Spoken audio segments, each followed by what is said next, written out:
I don't know what was going on there. I think I had it playing in the background and it was like on a 5-second delay or something. That was really kind of annoying actually. So what I got is, yeah, I'm just setting up a vise here because this is where I'm going to be gluing up my handles. Let's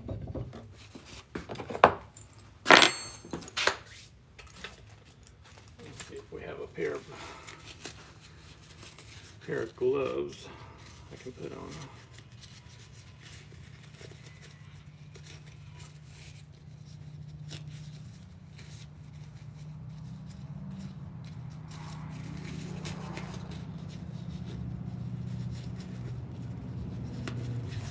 These things are always a mess.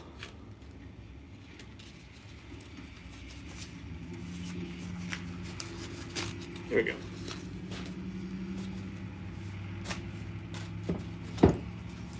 I used to not wear these and I got epoxy everywhere and it took like a week for it to wear off and that was never good.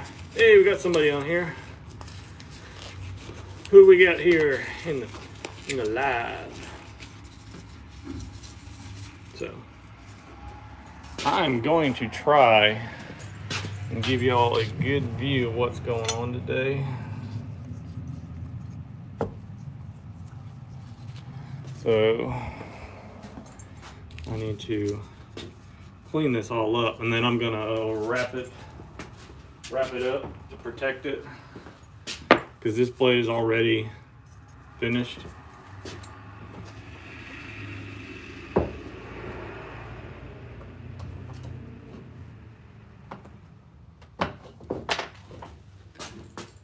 So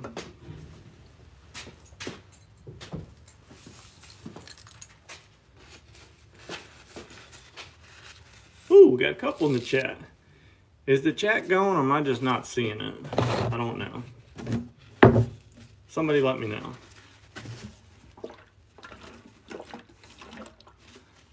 All right, so yeah, okay, the chat is going. From India, that's cool.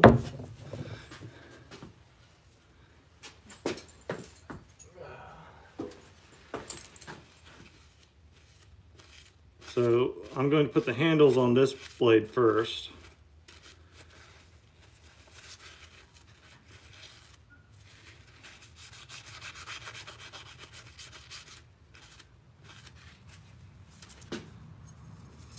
So this one is finished, 800 grit satin finish.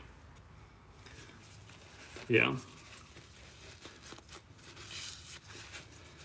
So I did this one a couple days ago and it's just been sitting in oil. But I want to make sure I get that oil off before I try to put the handles on. So I'm going to wrap this in some electrical tape. Did I just cut that? I did. I just cut that thing right open. I'm going to wrap it up in some electrical tape because the electrical tape does not leave any residue and will not rust this blade.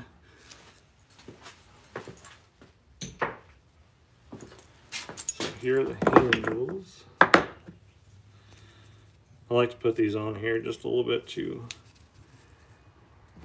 make sure I don't cover up where I need to put the handles because that would not be good.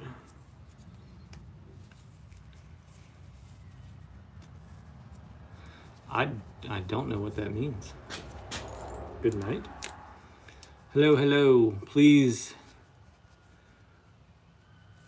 Why does everybody always want to know where I live?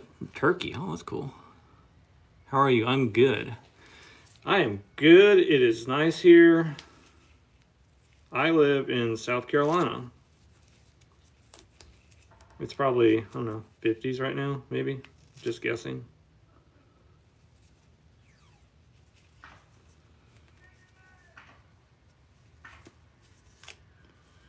Something like that. Okay.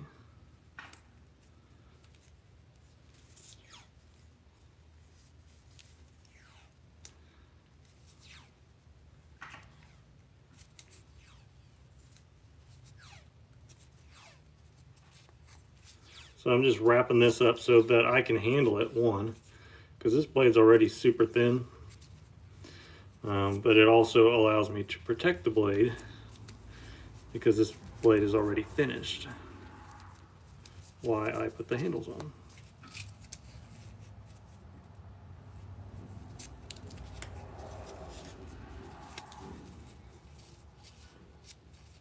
So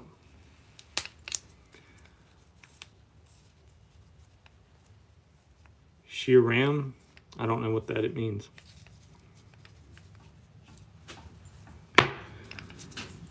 Okay,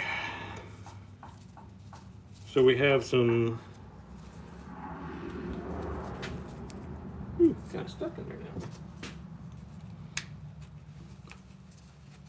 now. Green canvas micarta. I'm going to try to do this so y'all can see what's going on. So give me just a second. I don't want to drop this thing. That would be bad. Okay. Let's see. Turn this around so you don't have to look at me.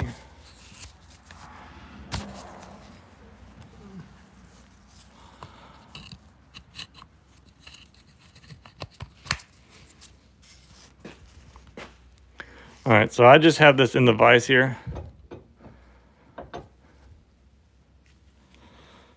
So that when I go to epoxy the handles on, I don't have to touch the blade. The blade is essentially just here on its own. It makes it a whole lot easier. So we have the handles. And what I like to do right before I put the handles on is these have already been flattened.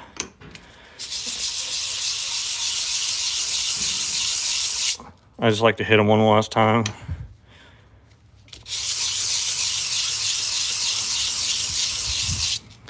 So now that we have those, we have the pins. All right, so we need to degrease all of this stuff so that the epoxy will stick to it.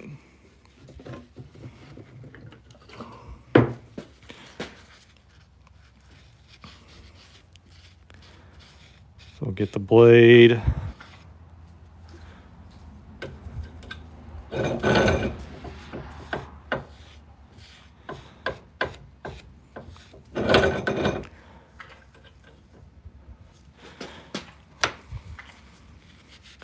Get all his handles. This stuff evaporates super fast, so. But you can see what's all coming off of it.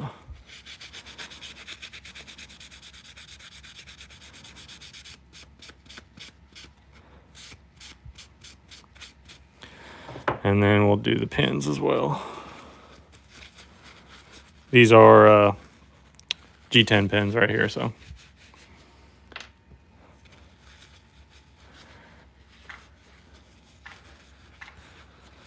Awesome. Okay, so we have all that.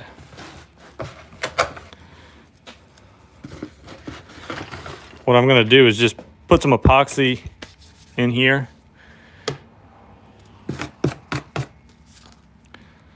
I've been using this box like forever now.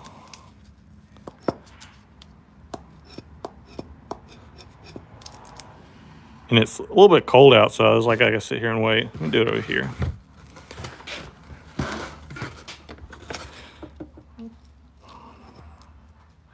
It's like molasses.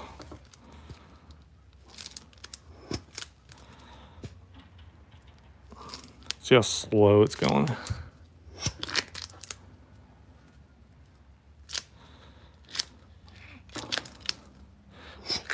I should probably store these upside down.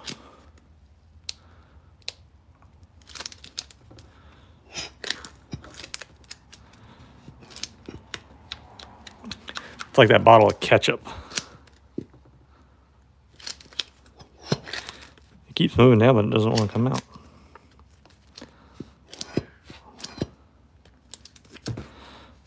Might be time to start looking at getting some new bottles.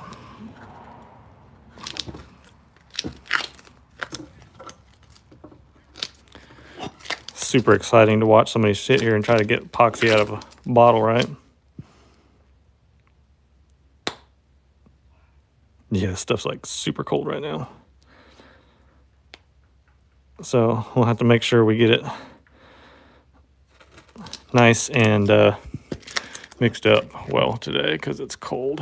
When it's hot, it's like it's like melted butter. It's like flowing everywhere, but it's a little bit cold today. So now this one, gap's stuck on it. My hands are already sticky.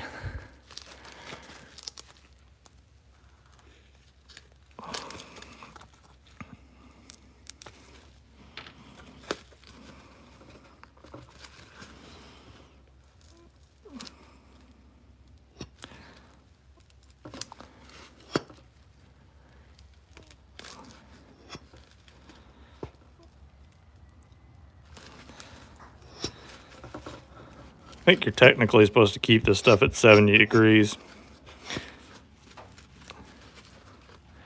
I don't think I've ever done that.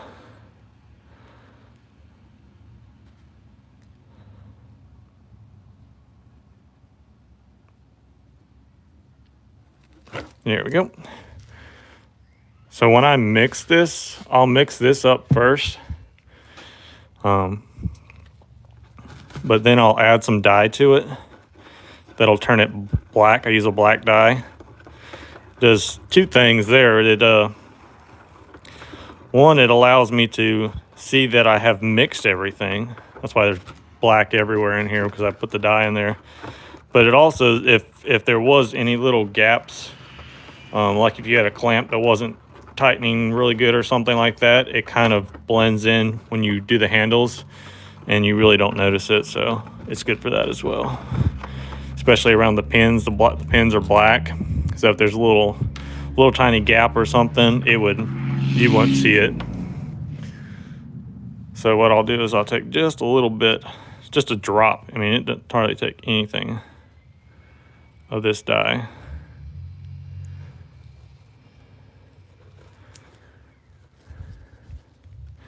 Yeah, it looks like honey, but you don't want to drink it. Trust me, it doesn't smell great. Oh. That's about all you need right there. Is just one little drop of this stuff and it will turn everything black. See how well that looks. This allows me to see that, like, this is all combined really well.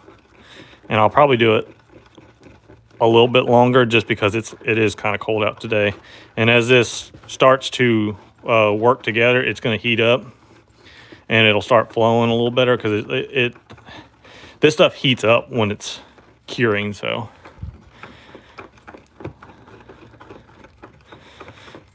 but it's kind of thick. You can always tell like that. Like in the summertime, it would barely stay on this little stick because it's,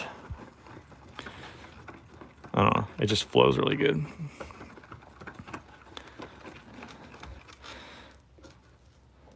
So I'll take a little bit of this. And I always put my trash can under here because it doesn't make a mess. I don't want to be stepping on it and then tracking it in the house. My wife wouldn't be happy about that for sure. I don't go past this first pin right here on the handle because I don't want a lot of squeeze out on the front, and I don't know exactly where it stops right now because the handle's not on. I know it's kind of right about here, but I typically don't go all the way past it that much. But I want to make sure I get some epoxy kind of in these holes. So these two here are the pinholes, and then these are just to allow the epoxy to go through both sides. Let me make sure I grab the right one here. So it's like, so on this one, I do want to make sure that I get that epoxy all the way up to the front of the handle. And it's just like putting jelly on toast. Yeah, I won't put a ton of this up here because there's more than plenty that's on here already. But you do want to make sure that you cover everything, otherwise, well, you'll have a dry spot and you don't want that.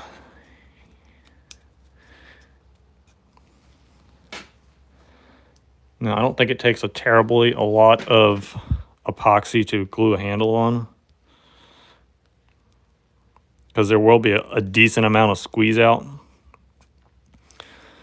But I don't know. I don't like having to mix up more than another batch, kind of, because this is a 24-hour cure. Now, within an hour, it's pretty tacky. You could like take the clamps off, but usually when I clamp up or something like this, I do it the first thing, and then I work on something else. So I don't have to worry about it. So what I like to do now is I'll take my pen and just get a little bit on there, and I'll get it started in that hole and just stick it out just a little bit,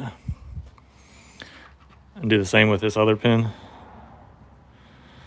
That way you want to make sure that you got epoxy going all the way through these holes, so once you put these in the hole, and I kind of twist it as I go in, you'll get a nice coating of epoxy all the way through. Now this one's being a little, see, that's way too far. I didn't want to do that.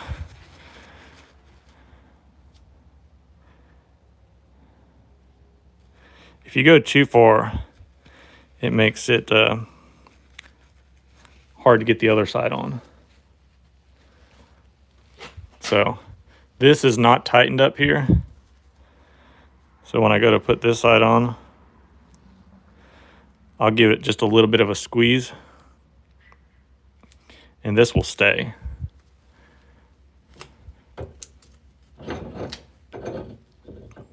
You can kind of push these pins through just a little bit. Yeah, just give it a little squeeze, and that'll kind of tack it on there.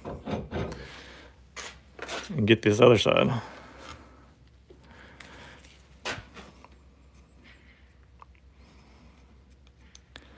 Now in the summertime, that is a little bit more difficult because it doesn't, I don't want it to just like hang, and I'll leave it like that for now, but it is a little bit more difficult because things want to move a lot more when everything's warm.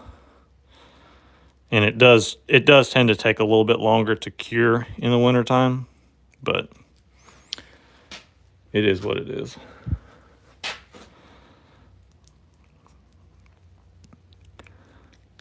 So yeah, you're just doing the same thing. And I've done this so many times, like I don't even think about it now. I got these clamps over here. This is pretty much my whole kind of gluing, curing kind of whole setup over here. I got it all right here, so I keep the same clamps over here so I'm not looking for them. And you don't want to be looking for clamps when you're trying to glue things up and everything's curing. Now some people like to use like the 5-minute epoxy. I don't like it. I don't want to be rushed, and sometimes I'm doing multiple knives and I'll just mix up a bigger batch of epoxy. Now I'm looking around going, where's the pins at? All right, so I'll get this last little bit here.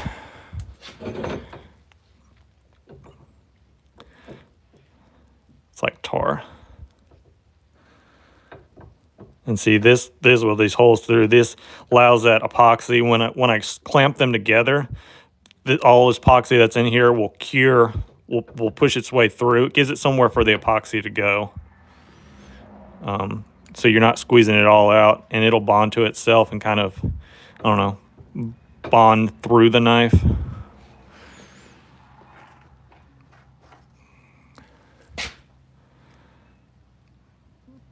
So, all right. So there's that. Put that there. I try not to get epoxy on the outsides because once you put the clamps on, you don't really want it going everywhere. You just want to make sure you get your pins all the way through. I can feel pins on both sides. Now I'll be grinding this back, but still. All right. Get a little bit of off of here. Now I'll take a little bit of this acetone and kind of rub on this outside where this epoxy has squeezed out already, because when I put these pins on, I don't want them to epoxy to this outside. So I'll just kind of wipe those down.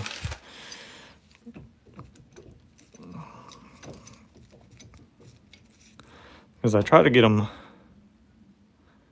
fairly close to the where the pins are. That tends to work the best for me, from what I've noticed anyway.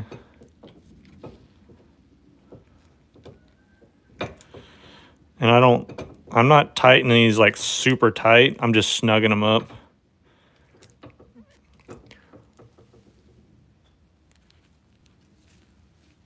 Yeah, and then what I like to do that I've noticed that works really good is these are little like cosmetic wedges.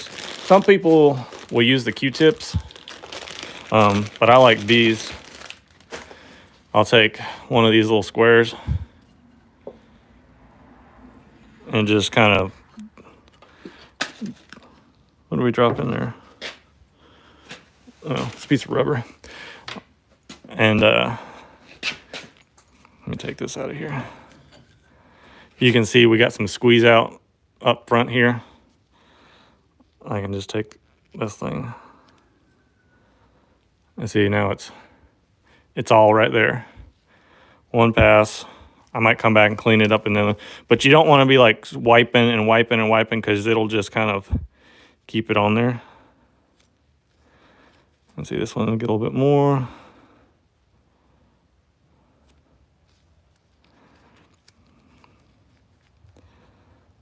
You kind of want to use a different section when you do this. All right, you can kind of see that shoulder's kind of cleaned up now. And so let me just put this here. I'll get this backside, and then I'll go back and just kind of touch it up one more time just to make sure we get it all off. Because you don't want that to harden up there, because the front of these are already finished.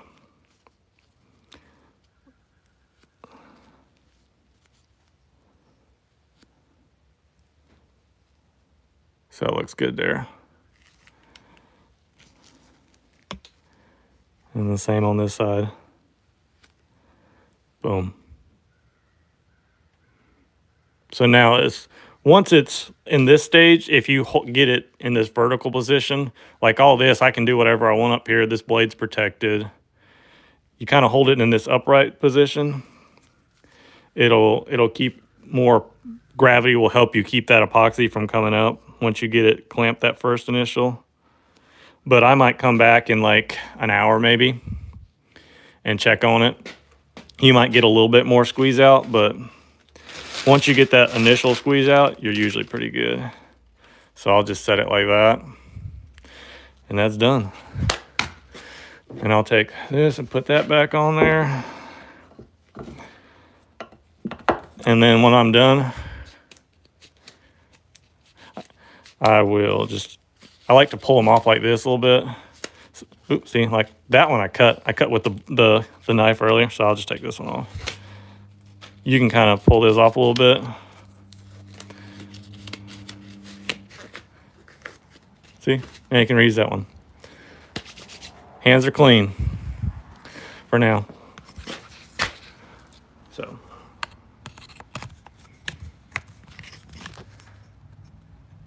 So that's how we do that. Well, we got quite a few of y'all here. So did I miss any? If I missed any questions or something, I'm sorry. Some of y'all were filling some things in. I saw. Do I sell knives? I do. I have a website. It's Blowert Knives. So that one's done. These are two that I finished up last week.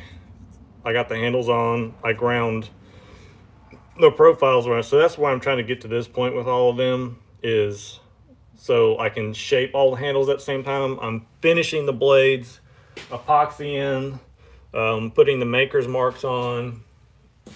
I still have the big boy I have to do. This one's rough ground. I have to finish grinding this one, and then like this one here is, let me show you. This one here is 80 grit hand sanded. So that's what I'm going to be doing now, is just working up the grits to 800 grit. It's once you get that initial foundation down, keep running into that heater. The initial foundation is what takes the longest, and then you're just working finer and finer, getting rid of all those scratches. And on this first one here, I was kind of going across the blade, and then I'll go back the other way and go across the blade. You'll be able to see all those scratches. Do y'all want to see that, or is it like, I don't know. Let me know. Like, if you want me to show you what I'm looking at here, let me know. If you want to see something, let me know. If you want to see what's behind me over there that's distracting you, let me know. If you have questions, let's see. Let me make sure. So I live in South Carolina. Hello, hello, hello. Yeah, I say. Okay. All right. I say I got this new mount. Could y'all see what was going on when I was doing that? Because it's like I'm trying to get used to it, because I'm like right up here, you know. And I think especially when I'm showing stuff and grinding that thing, but it's distracting for me at this point. The handles on the knives remind me of Minecraft. I'll take your word for it, man. I don't know anything about that.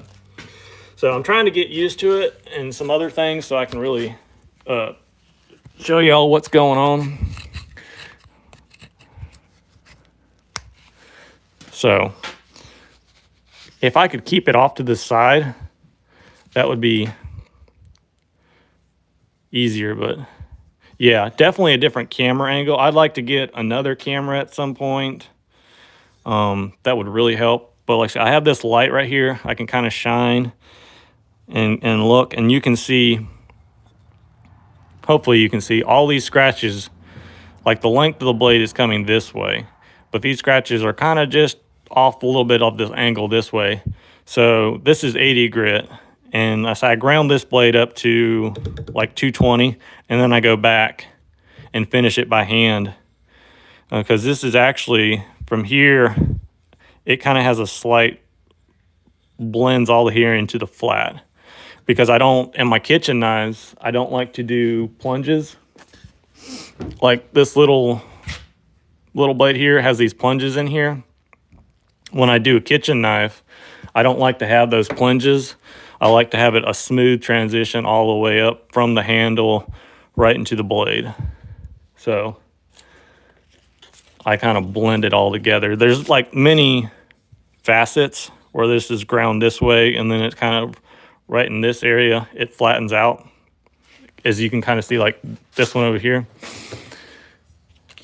This one's kind of rough ground. And then I'll take it, see the handles start right in here. I'll grind it more so it's kind of all the way up, like right here. And then it'll transition, so it's like a grind that goes all the way up, and then it'll kind of like, it'll blend in. You won't be able to see it, but if you feel it, you'll be able to feel that. And it's just a really smooth transition. And I kind of like that when I do any kind of kitchen knives. Yeah, if I'm like walking off and you see kind of weird stuff, man, I'm telling you, like getting used to wearing this thing is an experience. So I have this stick on it that has a hard rubber, and depending on what I'm trying to do, I'll use different kind of backers. Like I have a drawer over here that's got all kinds of different things, whether it's this is leather here, this is kind of just a steel, a hardback. This one's precision ground steel as well. So if I want a really sharp angle or really flat as well, I I don't know if I have anything that's an example like that, but like when I do my clips or something like a harpoon, like this knife has this like harpoon here, and I'll grind that bevel on there. I like to have a real sharp transition. I'll use that so I get a nice crisp transition. Wait, I have one right here. See, this one has this nice sharp line on it. This is my beater knife that I prototyped and tore up, and yeah, this is my beater knife. So this one never got sold, and it was experimental. But I had this nice crisp transition here because that hard material gives me a nice thing. But with this rubber, what it allows me to do is kind of blend those a little bit. And it'll take that crispness out and kind of blend where this flat comes in and where this flat comes in. It kind of blends those. So like you can kind of feel right about here is where that transition is. You can't really see it, but if you can feel it. So it's all about what you're trying to achieve. And then like this one here is a softer rubber. So basically what all it's doing is it's kind of conforming a little bit and kind of blending it over is what we're trying to achieve. Now say I've ground these all on the grinder, and it's kind of a flat and a flat. And now what I'm going back to doing is transitioning those. So I'll stop talking for a little bit. I feel like if I don't talk, I don't know, y'all aren't seeing what's going on. But at the same time, I don't know. Let's say, if y'all got questions, let me know. But if this is distracting, I'll see if I can get it somewhere where you guys can see what's going on, but it's not bouncing around either. See, now you can see where this grit is starting to, just a couple swipes, you can kind of see where this is coming in. So what I'm going to do is get all these grind lines are going in this direction. And it might take a little long. Well, it depends. The better your grinds off the grinder are, the faster this goes. So if you have little dips and valleys and all things, it'll take a long time to do this all by hand. Plus this steel is hard. Talking to us about giving the knowledge about, yeah. Yeah, these grinds, believe me, I have cut myself doing this. Not as much as I used to, but on occasion, you learn where to put your fingers for sure. My fingers usually stay up higher, and I'm pinching. But yeah, I definitely have sliced myself, especially with these kitchen knives or really thin blades. You can slice your finger open in a heartbeat.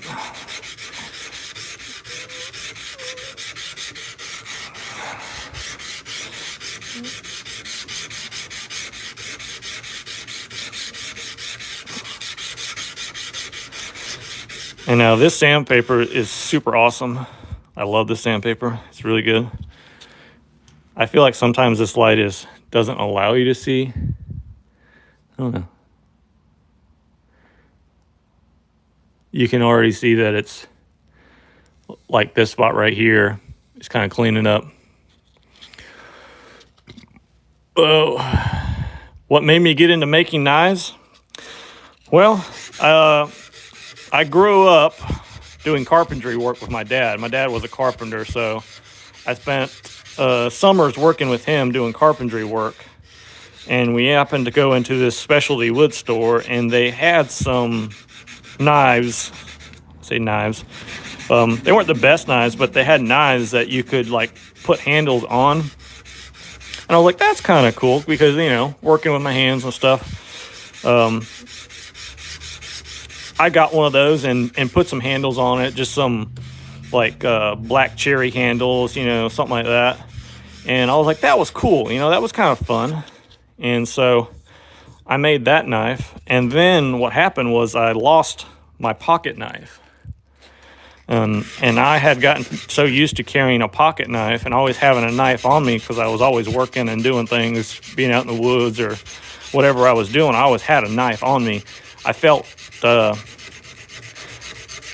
kind of naked without it. So I was like, you know what? I wonder if I could make the whole thing, like the whole knife. And so I started doing some research and learning things, and it kind of just snowballed from there to where I was making my own knives. So essentially me losing my pocket knife made that happen. But like, let's see. Oh.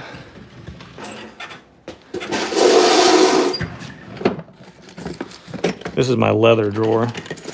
And there are knives in here, so I gotta be careful. So this one here, this is the very first knife that I made.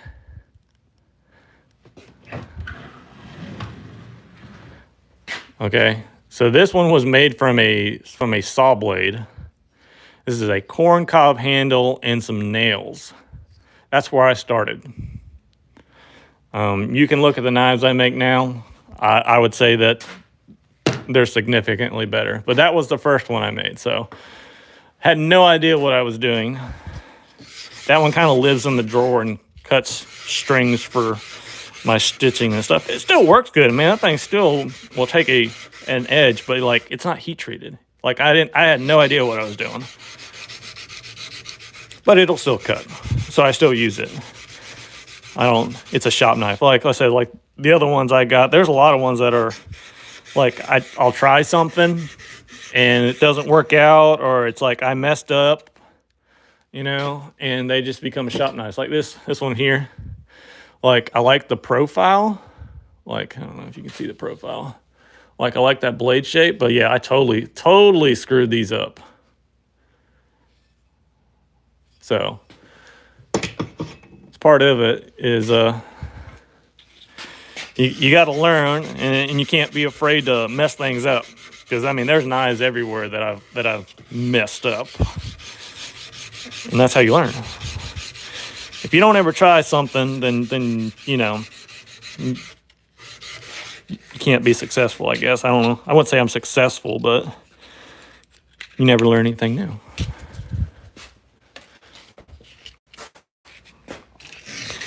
And it gets boring just doing the same thing over, and that's what gets you excited, is just trying something new. I feel like I'm talking more than I'm working, but that's okay. Hanging out with you guys. Messing up things, yeah. Believe me, I have messed up some knives, and I've made some really cool knives that I was almost done with that I've messed up and had to start over, which is not cool. But those are some of the ones that are like, they're okay. They're still functional knives. I keep them. I'll be honest. I use them. A lot of times they end up in the shop and I use them. But I don't sell them. Like I have one kitchen knife in my house where I was doing a glue up like that, and it was like a hidden tang knife, and I didn't have it clamped well enough, and it came out crooked from the handle. So like the handle was like here and the blade was like here. Functionally, like the knife still works, but the handle is like not straight. It's nice to watch. I fall asleep. Yeah, sometimes it's just nice having somebody working while you're doing things. I guess, I don't know.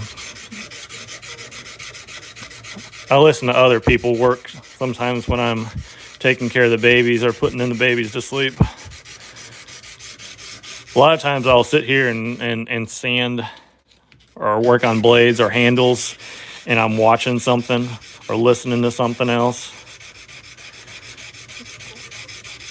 I don't know if you can see, like you can watch these scratches disappear. I will actually focus on doing that instead of just talking all the time, but yeah. I feel like there's a glare. Can y'all see that? I don't know. I don't know how well it shows up. Like I can see it. I feel like his camera angle's a little bit askew.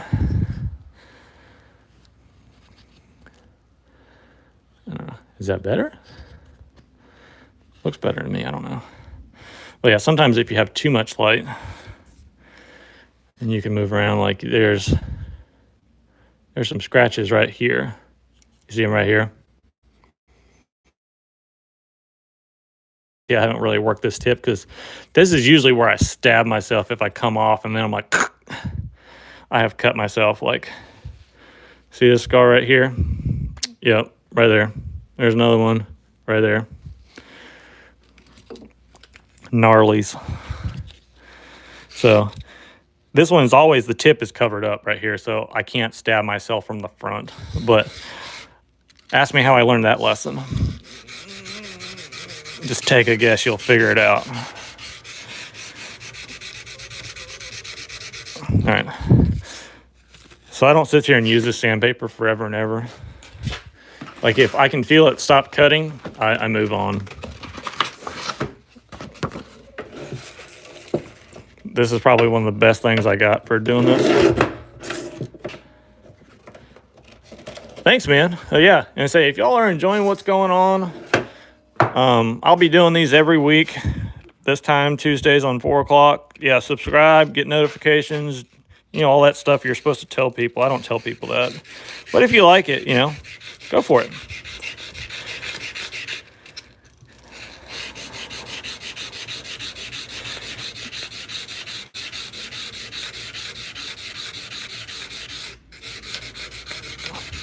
So yeah, so I use that one little strip.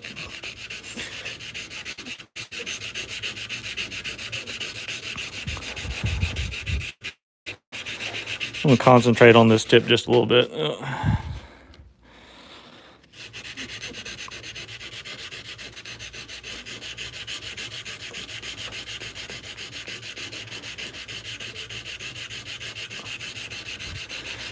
So essentially when you're sanding or grinding or doing any of these things, you're not trying to get the scratch out, which is kind of counterintuitive. You're trying to flatten everything around it. See, you can still see these scratches like right through here. You can see a lot of them are going this way now. But yeah, here. These little areas where I haven't gotten.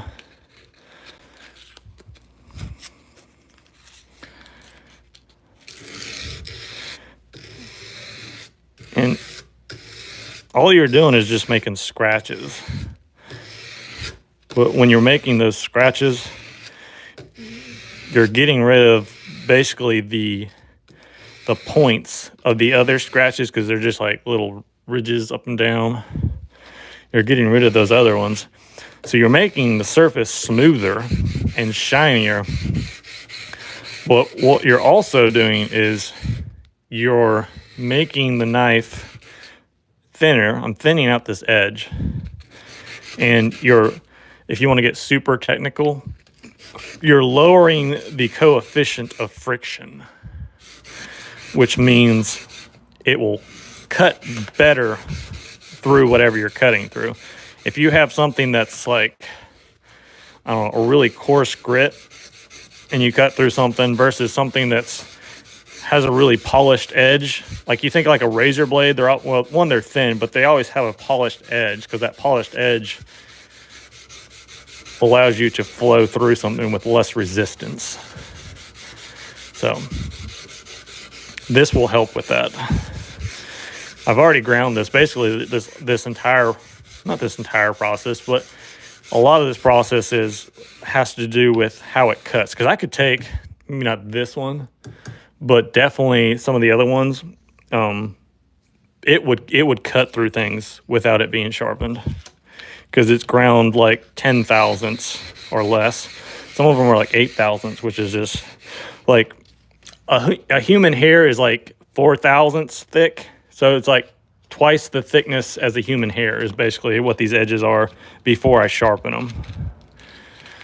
So if you push it through like a potato or an onion, it'll go right through it, even if it's not sharpened. But just sharpening it will allow it to cut longer. A lot of that has to do with the heat treat. But yeah, that's kind of a thing that the geometry of the knife allows it to cut. Just being sharpened allows it to cut longer.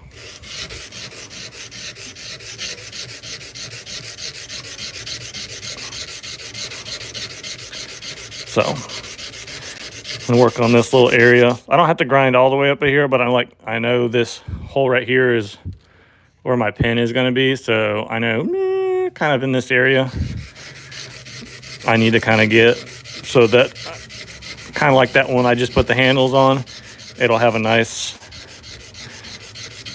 you know, polished edge going up into it.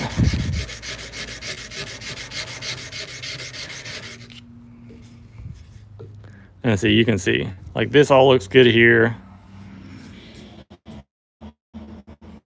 But then, yeah, there's still scratches right there. It's like by going different angle from where I was before, it really shows up. I feel like this needs to go down lower so y'all can see. I feel like I keep getting high. Is that better? I feel like I can't see what's going on, but hey, I can watch what I'm doing up here, I guess.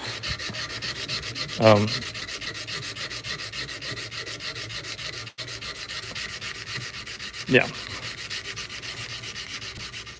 And then like here, once I put the handles on, I want to make sure I roll all these over and have all these polished edges on the spines and everything so that you don't get your fingers tore up, because nobody wants that.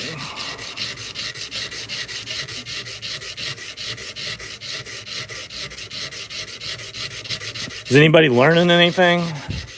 Or is this like super boring? Let me know. I'll start like juggling chainsaws or something.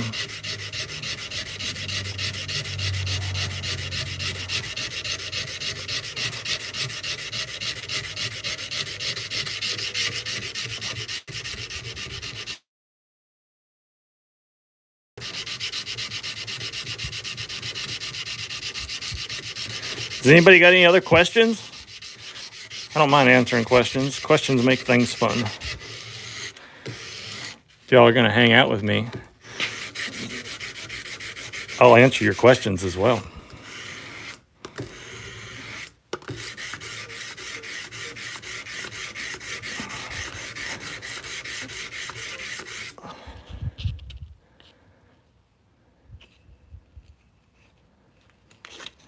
Is a sharp butter knife just a knife?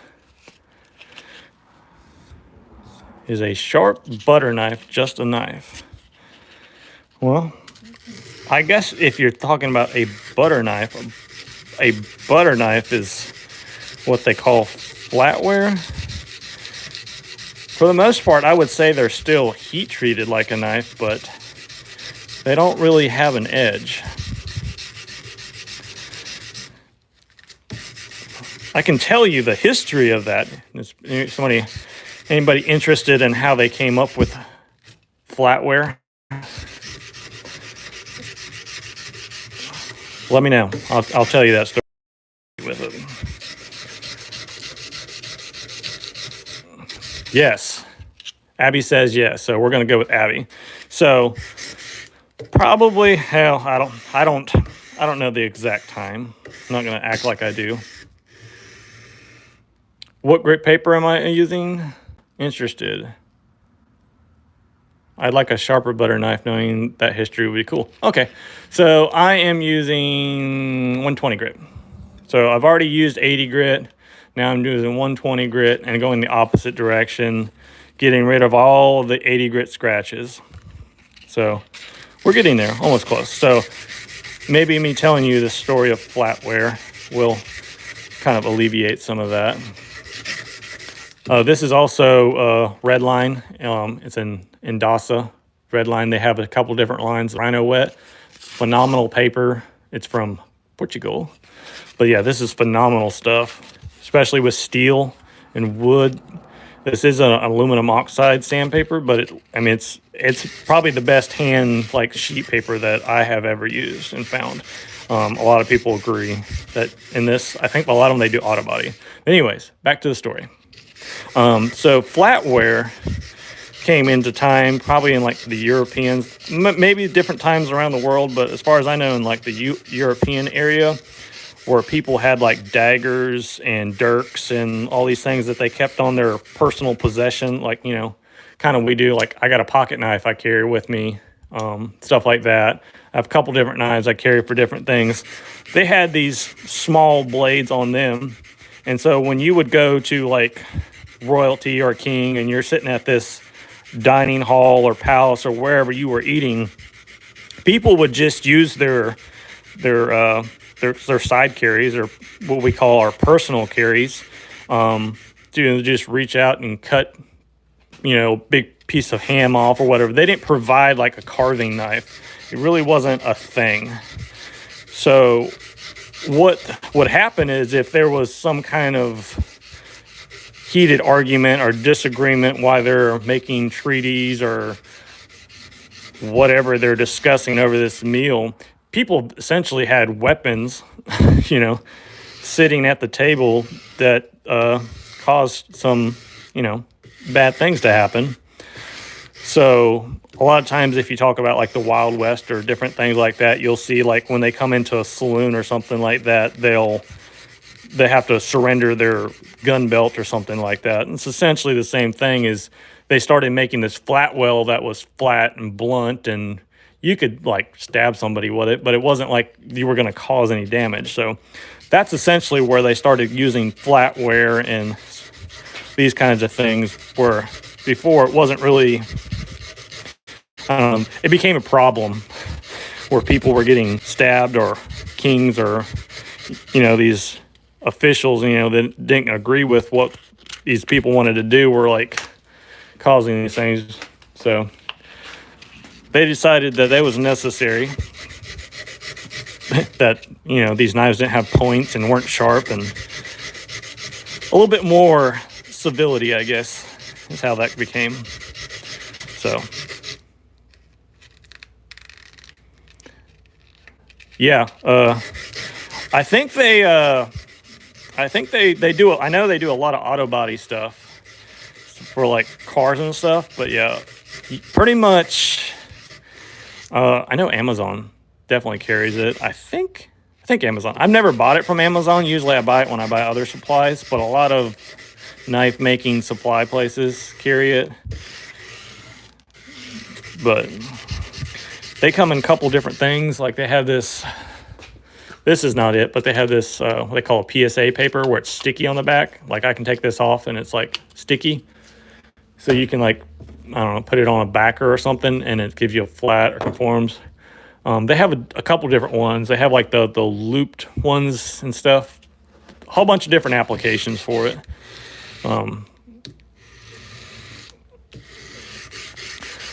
So yeah, they have some pretty good products with it. Yeah. There's a lot of things that we have nowadays that you wonder why, you know, how did this come to be that such and such was such and such, you know? And yeah, there's a lot of, I don't want to say archaic, but things that we learned from our ancestors, I guess. People that came before. And you're like, why is, you know, I don't know. I'm trying to think of an example and it's not really coming to me, but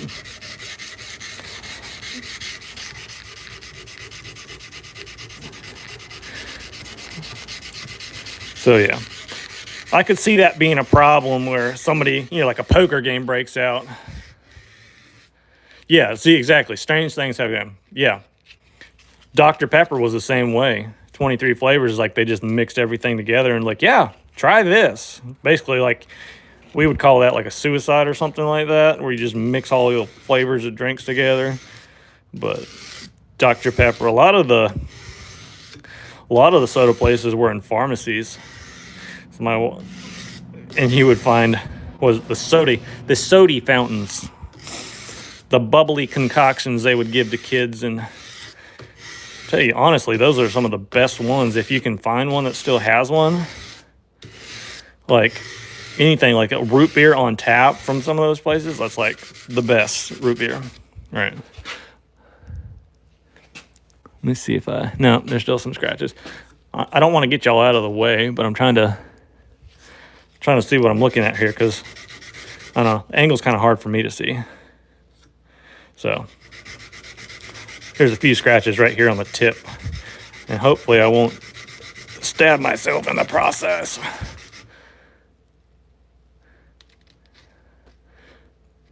Right? They used to have one in town that still had you could get like all the other drinks from like the, what do you call them? Anyways, they had all the other drinks you could get, but then they had the root beer was still on tap, because that's what they did, was like this old school root beer stuff. You could get the root beer on draft, and it was like the best root beer.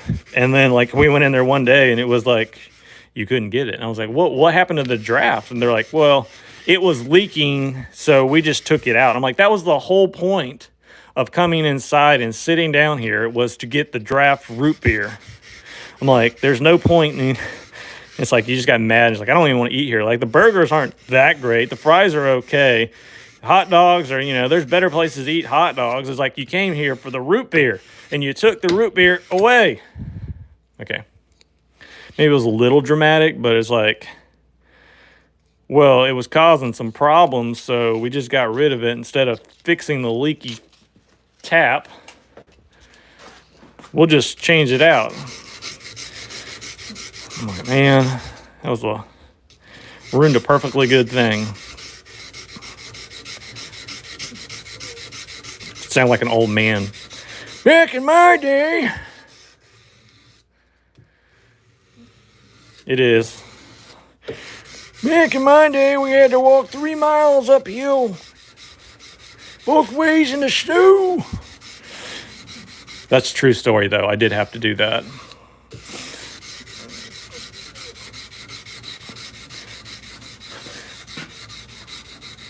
I don't know. Some days I want to be the old guy that just yells at kids, "Get off my grass!" I don't do that. I just feel like it some days. You ever have, like, I don't know how many people's on here, but it's like, I'm in my...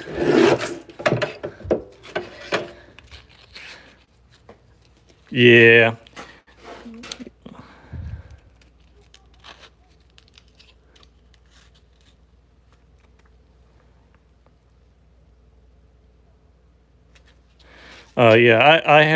I grew up when I was 4. The school that I went to, elementary school, was 2 blocks from the house. It was like 2 blocks over, 2 blocks down. I lived in Minnesota, so like I would walk those 2 blocks to school, and we never get out of school. Snow, sleet. It wasn't uphill both ways, but there was still like, 2.5 foot of snow on the ground.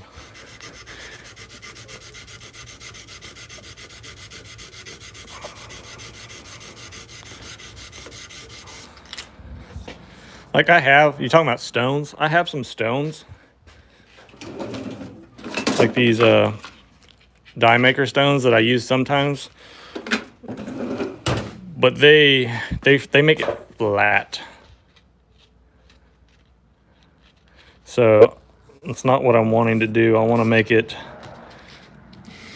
basically this is kind of just a gentle arc. And the purpose of this is, okay, I never told you that. The purpose is like when you're cutting through food, if you have something that's completely flat, especially like potatoes or something like that, it's like it'll stick to it because of the moisture in the potatoes. It'll stick to it. By having this kind of like gentle, I exaggerate, but it's kind of a gentle rolling into this point, it kind of will push that potato away from the blade.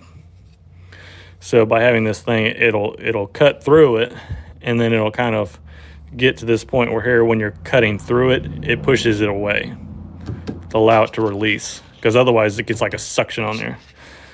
So I'm sure there's better ways of doing it. Like I could put like some leather on my platen or something like that, to do this, but honestly, I don't mind doing it by hand.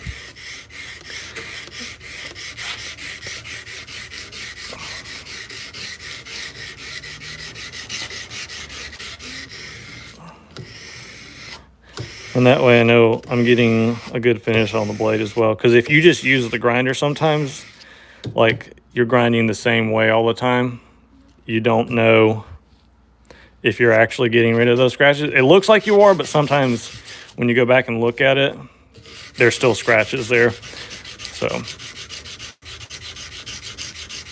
I think it helps. Could be wrong, but I think it does. I think we're getting pretty good on this grit.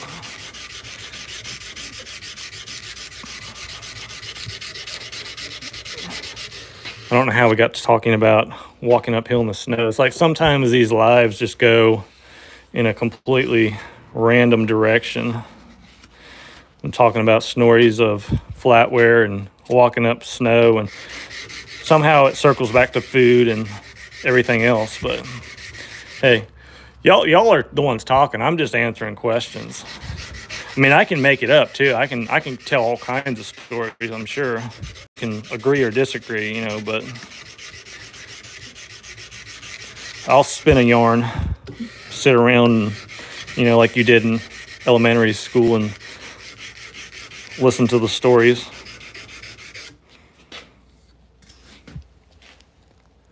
Okay, I see a few. There's a few strays down towards the tip.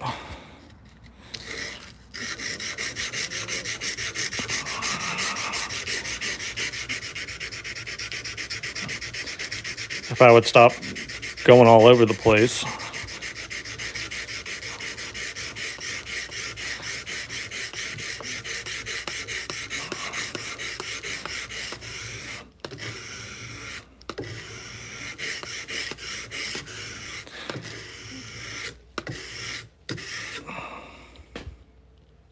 Yeah, if I just sat here and talked about grind patterns all the time, like that would be super boring. So I just let y'all kind of lead the discussion sometimes, you know. If I'm doing something that's a little bit more, I would say, interesting, like if I'm forging or I'm heat treating, I'm trying to, well, not forging necessarily, but heat treating, I'm trying to make sure I don't screw something up. So I haven't done a live while I've been heat treating. I wouldn't say I wouldn't, but like, there's definitely a lot going on when I'm running around, got open flames and, you know, stuff like that. So I don't know, I just haven't been doing one that day. Like, I don't want to wait to do heat treating or lighting up the forge or something like that, but I just haven't been doing it on Tuesday. It just hasn't lined up.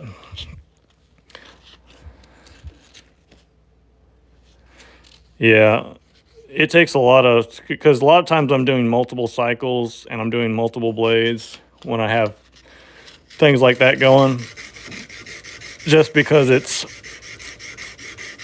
a critical time. And if I'm going to use the resources to light it up and get it going, I'm going to do multiple knives, or like I said, this is a batch of 5 knives. So I did all of them that time. Actually, I did more.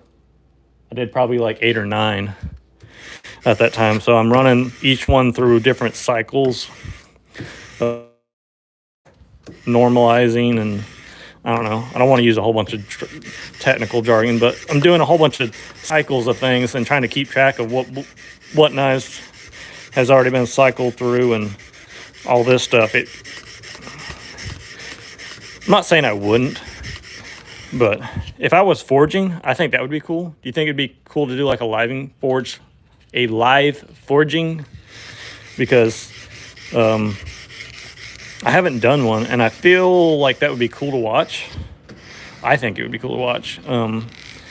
But I haven't done a lot of forging lately, so I don't know. You can see my mess ups, I guess.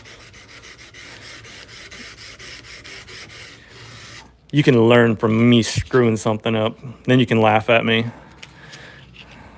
What do you think? What's up? What's up? What is up? Yeah. So let me know for sure. Okay, yeah. See, she's already on it. For sure, forging would be awesome. I have a billet that I have welded up that I want to do. I don't know. I'd probably do a big kitchen knife with it because that's what I wanted to do. But I think I'll have enough material in it to do something else as well.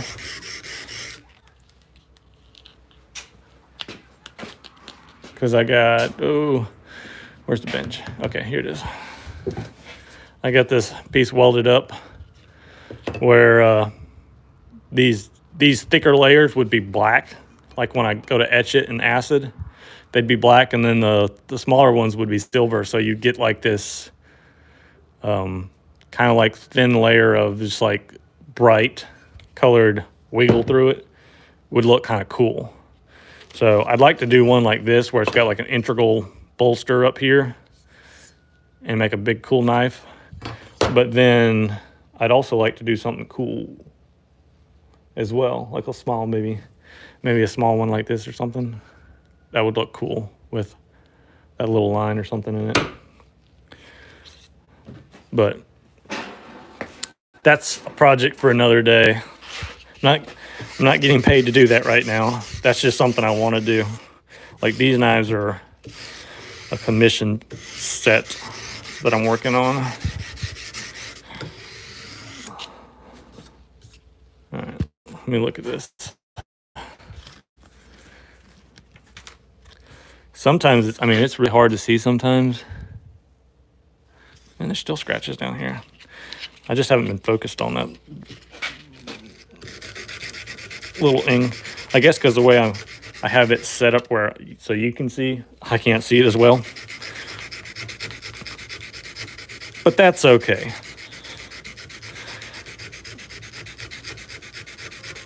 I mean, I can see it, but I can't see, like, there's a glare right here, or there's not. The light's not shining right there from the angle I'm at, so I can't see when the scratches are gone. A lot of times when I'm just here, I'm like moving this thing all around, and sometimes like different lights will show scratches differently. So it might not look like there's any scratches, but a lot of times I'll take them out.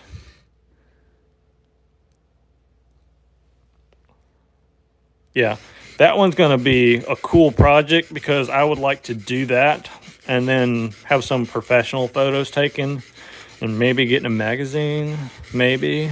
That would be cool. I think that would be cool. Would that be cool? Have like something you made in a magazine that everybody looks at? I mean, I don't get paid for any of that, but I feel like that would be a cool thing to, you know, hand your friends a magazine or something and be like, oh, yes, that is one of my knives in that magazine. I don't know.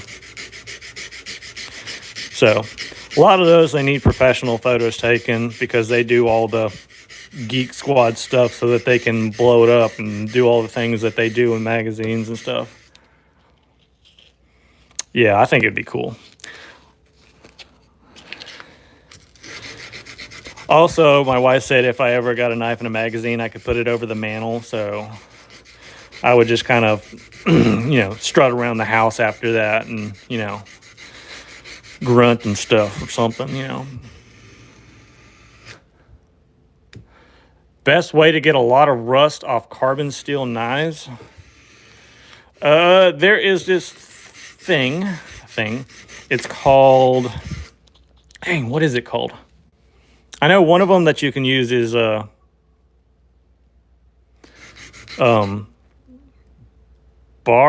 bartender's friend. I know people use that. You can also use, dang, it's like a cleaner for like heavy rust. Oh man, what is it called? It's like Rusto Light or Rusto something. That'll definitely get a bunch of it off. But like, if it's just like a little one, this is Flitz polish. It's like a metal polish. Barkeeper's friend, yes, that stuff works pretty good. This works pretty good if it's like a little bit, but it's really fine polish. Those all work pretty good. But that, I want to say it's like Rusto Gone or something like that. It's like a orange and green on the... It's not Rust-Oleum. I don't want to get off of here. And I could look it up, but it comes in like a gallon jug. And I'm sure like Lowe's or something like that.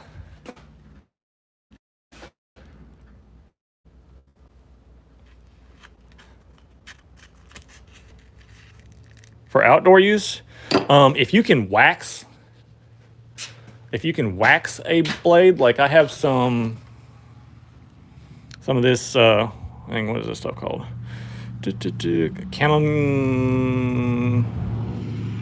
Yeah. What is it called? Chamomile oil? Why is the C? The C done wore off. They didn't put the C on it. This is chamomile oil. This is what they put on like the Japanese, all the Japanese knives, the katanas and stuff that they use in like museums. That works pretty good.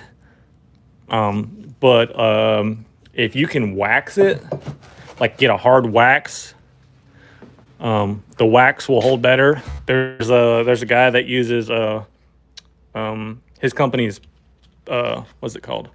Pelican paste.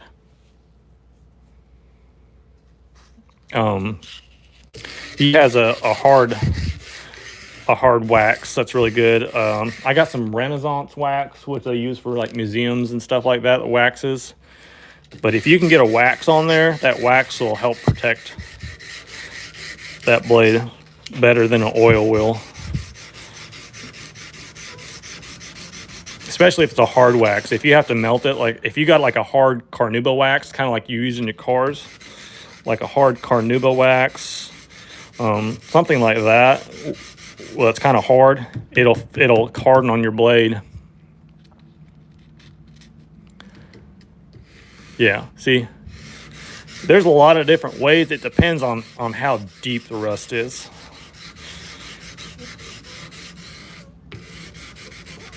And how aggressive you want to be.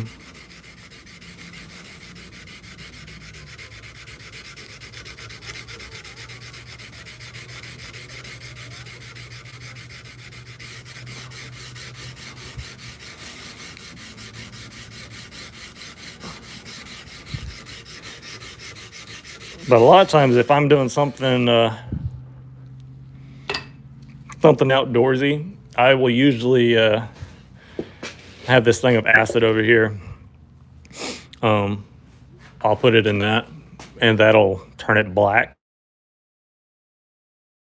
Re-rusting it, and it'll turn you. So like rust is just an iron oxide, and so when you do that, you're forming that oxide on there,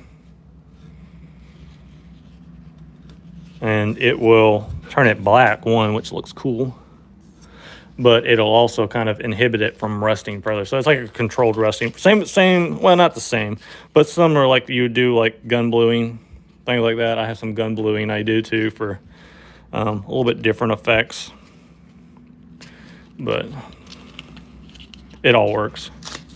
Or you could do parkerizing. Some guns, some older guns were like parkerized, which is a little bit different process, but essentially you're trying to do the same thing, is form some kind of bond with the steel to prevent that moisture from rusting.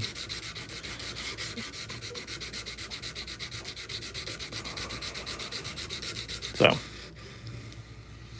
my preferred way to sharpen knives,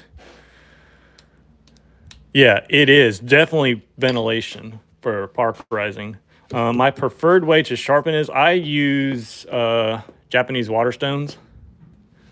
I have a, not necessarily a tank, but I have a big container that my stone's in, because they're like 2 inches by 8 inches. They sit in a tub of water. It's not distilled, because those stones take a while to kind of like essentially suck up the water. You have like dry stones, oil stones, like an Arkansas oil stones, or water stones. And the water stones just take a while to get that water in them the way you want to use them, because otherwise they'll clog up and you don't want that.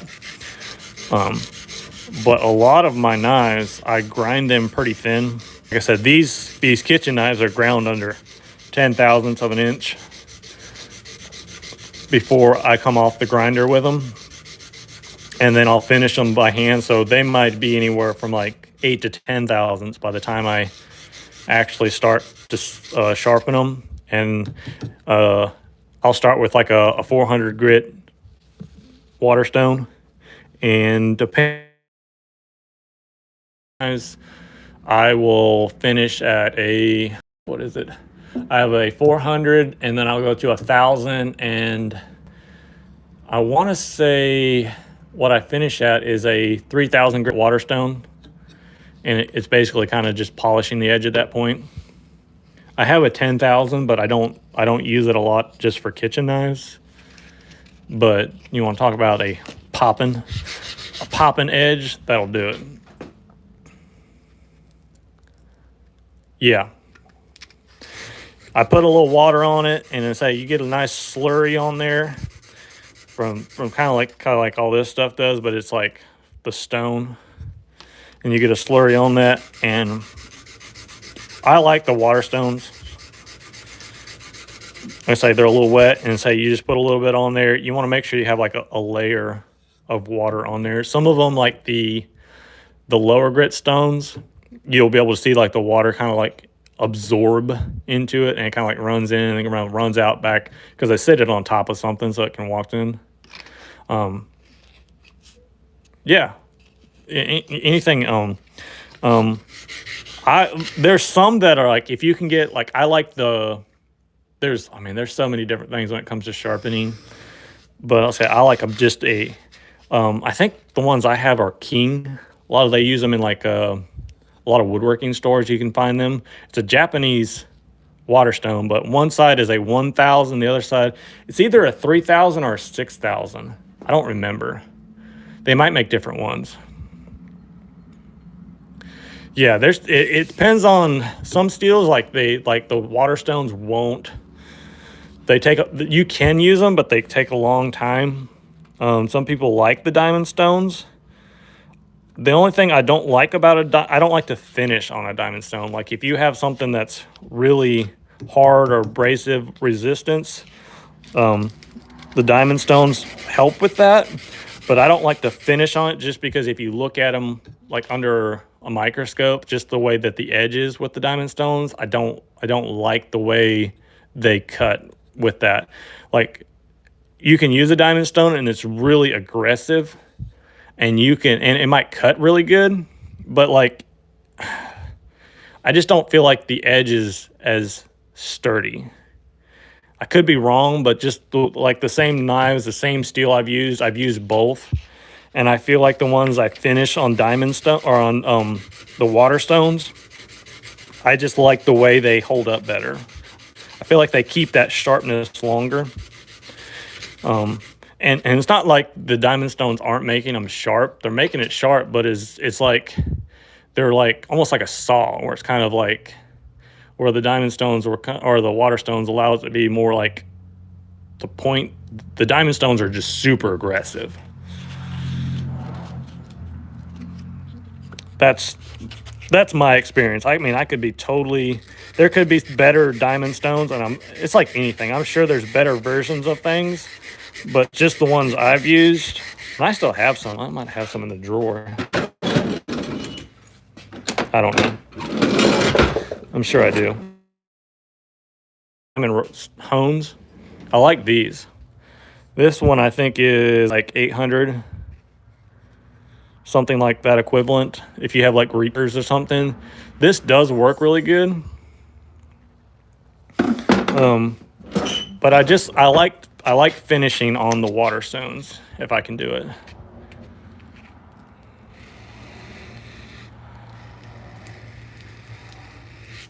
Yeah, some of the super steels are super hard, and some of the like the traditional like you would call bench stones, they just, you can use them, but like they take forever. And yeah, the diamond stones definitely help with that. But I tend to, not even some of the ones I have, it's because of the way I grind these, I can usually get, it might take a little bit longer, but even then, because I don't leave a super thick edge, I might start them out on a quick diamond just to get them to like an apex, but then I'll just start finishing them with the water stones. I just like the way they finish out better. A lot of stuff like that is kind of preference at some point. You know, as long as you're doing technique or whatever that gets you a sharp edge, some of it's preference. Some of it's the way the steel is heat treated. If it's a little bit softer, it's sometimes harder to pop that edge. It'll just kind of roll back and forth. It's more malleable, I guess you could say. It's tougher. But like if you have it a little bit harder, that edge will kind of pop off a little bit more. It's harder to get down to that, but it's easier to break off that little wire, you know, when you get that burr on there, once you start getting to that point. But yeah, just find most tongue-tied. Most of it is technique and the consistency in which you're sharpening. If you're not sharpening consistently, like at a consistent angle, and you're kind of moving it, it's going to be hard to sharpen it regardless of what you're using. Single bevel or chisel on a knife like that, or are you talking about this one?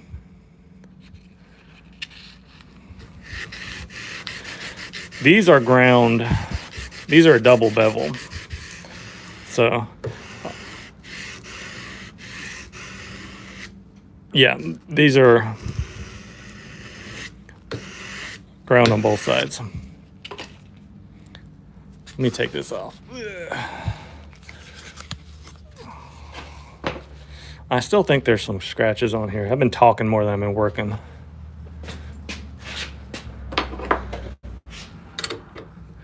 Getting close.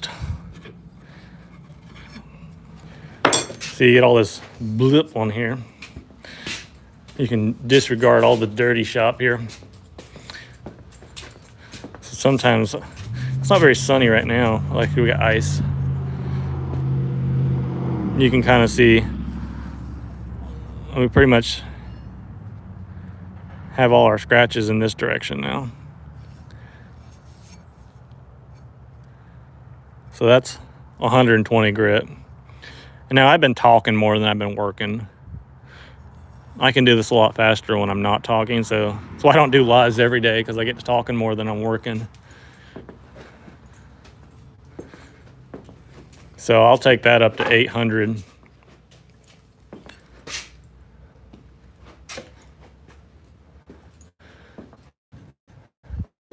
You know, it's Wednesdays I go to church or something like that. I'll try to clean some, but if I got people paying me to do something, I'm a one-man shop. I'll clean up when I'm done. I'm not going to spend an hour cleaning the shop when I only get like an hour and a half a day to make stuff like this. So I'll clean up once I get done with my project. All right, let me take this off. Flip it around. Yep, I'm still here. You have to look at my ugly face. So that's a good stopping point. I got a message that the babies are on the way from my their grandparents, so they'll be here in a little bit. But yeah, so if you guys like that, so yeah, this is a rough grind. I grind everything super fast, get it to this rough side and grind it all, and then I go back and I'll finish one because it gets kind of boring. And honestly, it's hard on your neck when you're holding it like this. I'll go back and finish that up some more. A lot of times I just grind super fast through 1-grits or whatever and work it up because I'm just getting rid of all that material. And once I start getting up to a certain height that I want to get to, I'll pay attention more and clean it up and make it crispy. So I think that is a good spot. But yeah, see, like this one, these are a little. Let's do this one.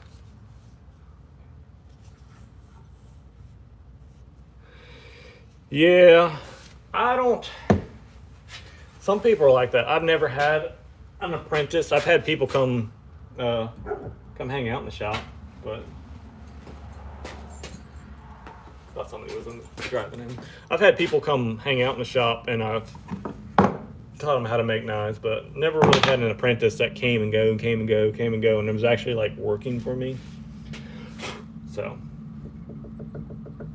but yeah, if y'all like what's going on here, subscribe, get notifications, do all that things they tell you to do. But I will be here doing my best Tuesdays at 4 o'clock every week. I say that, but I'm going to try to stick to that schedule this year. It's kind of hard sometimes with the way life gets, but we have had a bunch of people on here. I thank you very much. Like I say, I'm a one-man shop. If you like what I have, let's say Blauert Knives is my website, Facebook, Instagram, all that stuff. You can follow me there. I'll show videos. I'm going to be doing lives every week. I would love to do, some videos. There's certain projects. Yeah. There are certain projects I would love to document and do videos for specifically. Like, I'm prototyping this folding knife. I'm definitely going to want to do videos on this, maybe multi-part videos. They just take so long to do and edit and do all this stuff.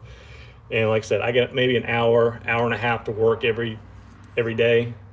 The weekends I get a little bit more, but like this is a lot of work. And it's like this isn't even the knife. This is just a template. Kind of like I make a template for my kitchen knives. That's out of wood, but this is basically like a drilling template so that I can take my titanium and everything and put it on the steel and drill all the holes out before I even start grinding the profile.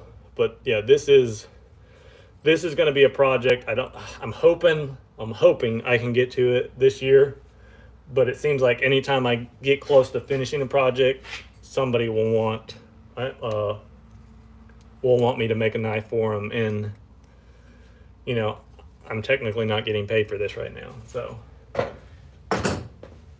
tries to take precedence. I'd love to make a folding knife out of that other steel with that, but I got lots of projects all over the place. I get to as much of it as I can, and I appreciate y'all being here. But I will see y'all next week. Sometimes I jump in here and do lives when I'm throughout the week, but definitely Tuesdays at 4 o'clock. So put the notifications and do all that stuff. Appreciate y'all being here. Y'all have a blessed day.